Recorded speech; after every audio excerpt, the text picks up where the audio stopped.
اور اب کچھ خبریں شوبز کی رنگا رنگ دنیا سے۔ بالی ووڈ کے ہدایتکار پرکاش جھا نے صف اول کے اداکاروں کو گٹکے کے اشتہارات میں کام کرنے پر تنقید کا نشانہ بنایا ہے۔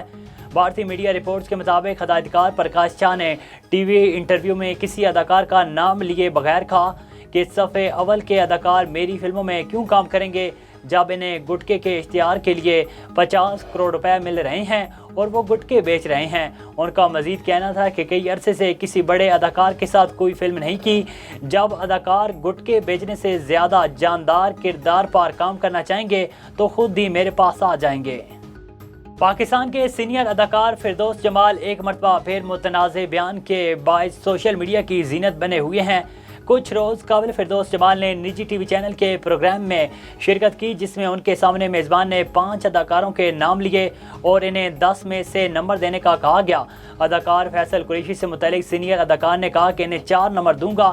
اس کے بعد فردوس جمال نے اعجاز اسلم کو بھی 4 ہی نمبر دیے۔ شو کے دوران ہمایوں سعید کا نام لیے جانے پر فردوس جمال کا کہنا ہے کہ ہمایوں کو رہنے ہی دیں، اس بیچارے کے پاس نہ تو آواز ہے نہ ہی کردار ہے، باڈی لینگویج بھی کچھ خاص نہیں ہے۔ دلی پولیس کا کہنا ہے کہ اداکارہ جیکولن فرنانڈیز بطخوری اور منی لانڈرنگ کیس میں گرفتار ملزم شکھاسن چندر کے بارے میں سب کچھ جاننے کے باوجود ان سے شادی کی خواہش رکھتی ہیں، جس پر دہلی پولیس نے جیکولن فرنانڈیز سے بھی تفتیش کی جس میں انہوں نے اعتراف کیا کہ وہ شکیر کے بارے میں جاننے کے باوجود ان سے شادی کرنا چاہتی تھیں۔ دہلی پولیس کی افسر نے بتایا کہ جیکولن کا سکیشر چندر سکیشر کی حقیقت آشکار ہونے کے باوجود تعلقات برقرار رکھنے کا اعتراف اداکارہ کے لیے مشکلات کھڑی کر سکتا ہے۔